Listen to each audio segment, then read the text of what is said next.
What if reality wasn't actually reality? That's what we're going to talk about today on today's video. My name's Devon Gall. I'm your friend and mentor in business, marketing, and sales. Let's jump right into it. What do I mean by what if reality isn't reality? Well, in sales and in life, perception is reality. Reality is not reality. All right? Let's dive deep into what this means here. How a person sees something is reality to them. So how they perceive it, their perception of it, for all intensive purposes, is their reality. Now this works on both sides of the coin in sales. All right, the dark side and the light side. The dark side being people that swindle, people that lie, people that, the tricksters. If they can create a perception of value and benefit to the customer, that they can sell you their vaporware, they can sell you their Ponzi scheme, they can sell you their scam because you believed there was a perceived benefit, right? Now on the flip side, even if you have the best benefits in the world, even if it's a no-brainer, even if it's logically the best move out there to go with your product or service, it doesn't matter if you can't get across that perception to the client, to the prospect. If the prospect doesn't believe or perceive that there's going to be a benefit for them in the future, even if there truly is, and it's just like, if you just sign this piece of paper, everything's fixed. If you can't convey that to them, they will never sign up, right? So perception is the most important thing because people are not buying your product or service. They're buying their way out of pain. They're buying their way out of how this solution is going to fix their future self, how they're going to benefit in the future, and how life is just going to be better because they have product X or service Z here.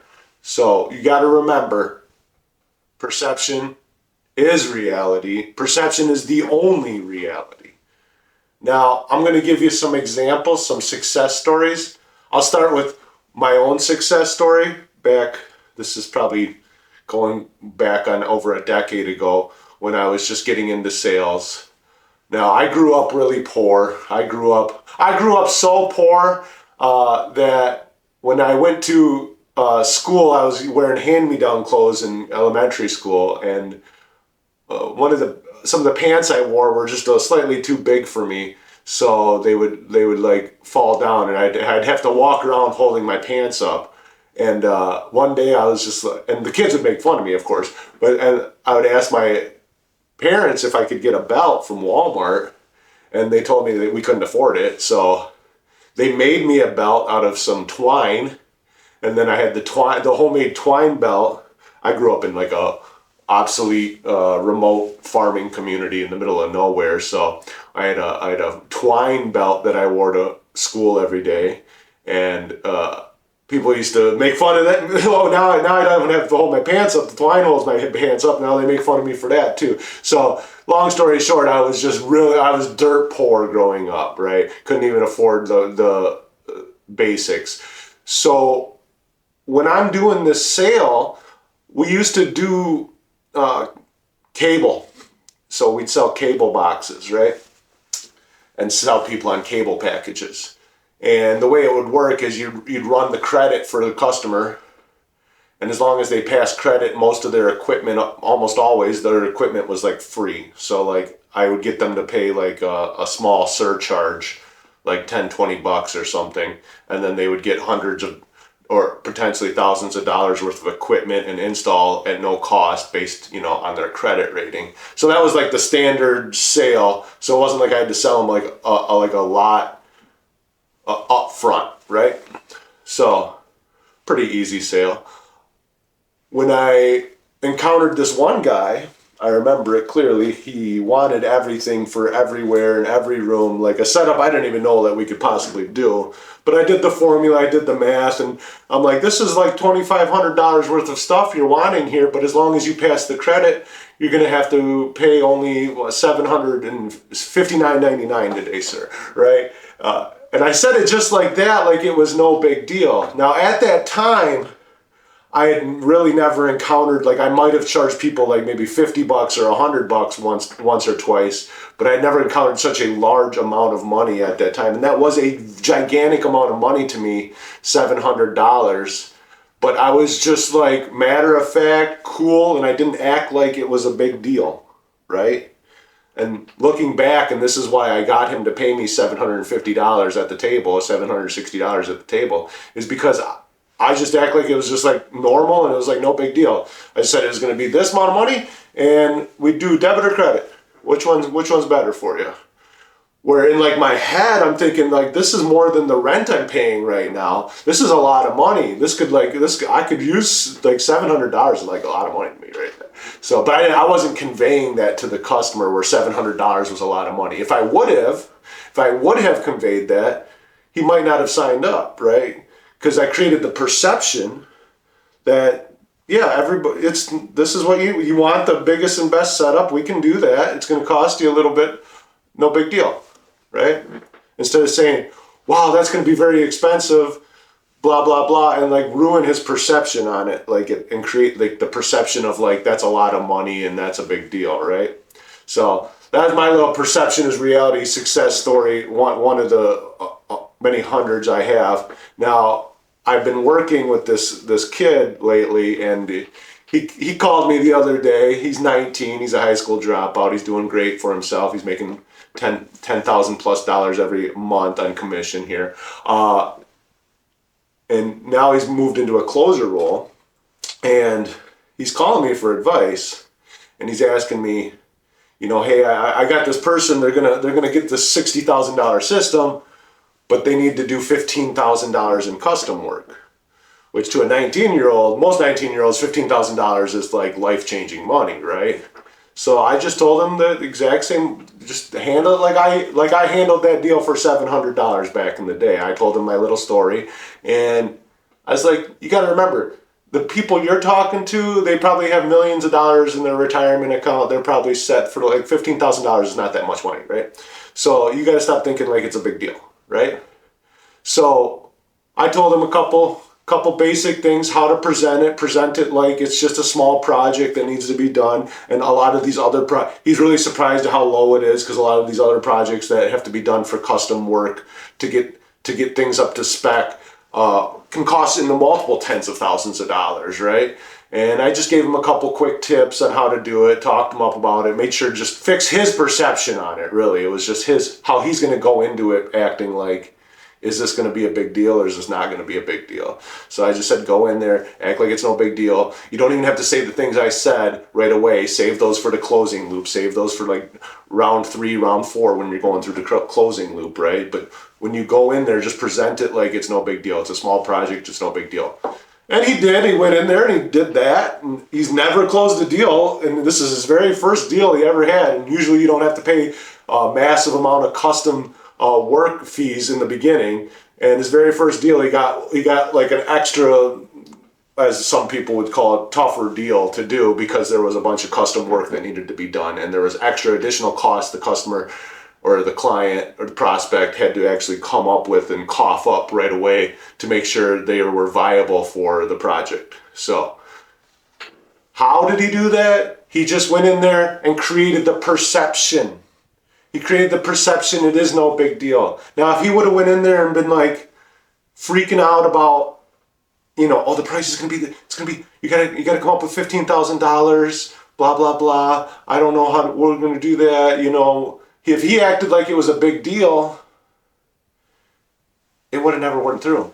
The customer is going to just mirror what you're showing them. Whatever you're putting out is what they're going to reflect back to you. So that energy you're putting out, how you look at things, is literally how the customers and the clients are going to start looking at things. So this is where very important that you don't prejudge and have your own personal biases and your own personal projections on the customer. Because just because $15,000 or $750 is a lot of money to you, doesn't mean it is a lot of money to the person that you're signing up. So as long as you don't bring that into the sale, you're golden. It's going to go through, right? Just act like it's no big deal. That's the best way I can put it. That's how you create the best perception. Is why it's so important to sell on full retail value or full retail price. Even when you have discounts, even when you have special incentives, even when you have ways you can help the customer, ways you can close the deal. It's so important to save those bullets and give them nothing in the beginning except for the full price and the full value. You need to explain why you cost more. You need to explain why you're better. Because guess what? People will pay more money if you can solve their problems. That's true. People just want to get rid of their problems. And if they can buy their way out, if they see a way, they perceive a way that they can just eliminate this issue by paying a little bit more, that's what selling on full price means, right? Because you're presenting the value and you're showing them you are worth more. Because even if you're cheaper, and I hate that word, that what does cheaper mean, right? It cheapens the deal. It makes it crummier, crappier, right? Cheap is crappy. Think about it. Anything that's cheap, what is cheap? You don't want something that's cheap. I don't want something that's cheap, right?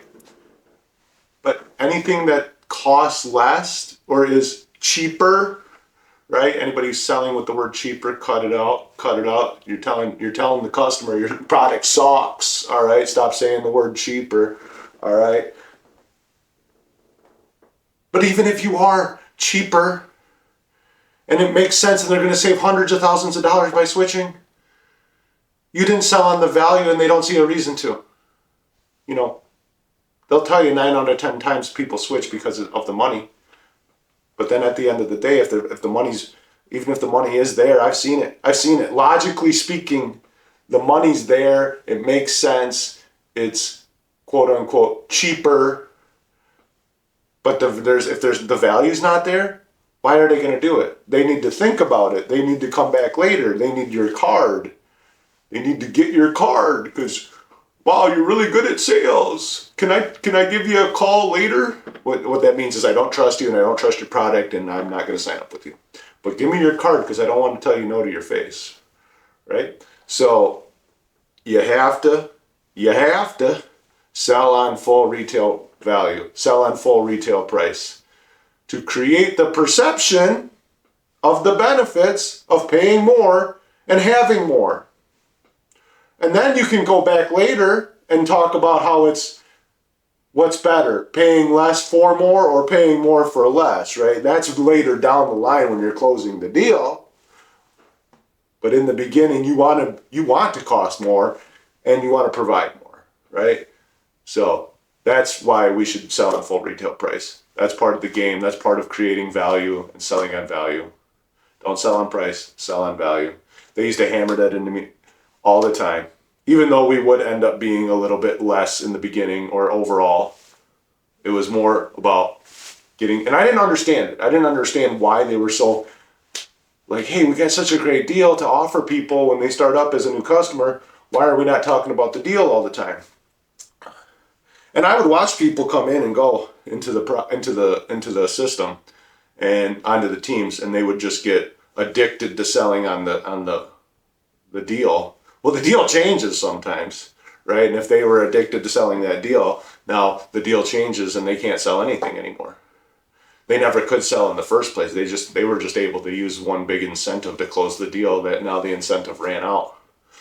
Or they weren't really good at sales, period, because they were just selling on price because they were just reliant on showing people how much cheaper they were. And they weren't closing a lot of deals because No one wants cheap. No one wants cheap anything, right? They want value. They want perceived value. They want something that's great. So that's my little 2 cents on selling on full retail price. Appreciate y'all coming down. That is, reality is not reality. Perception is reality. Remember, the customer is only buying your product or service for the perceived benefits they're going to experience in the future. They're not actually buying your product or service. They're buying that future self where everything's better. All the problems are solved. Keep that in mind when you're out there. Let's go crush it. Let's go make some money.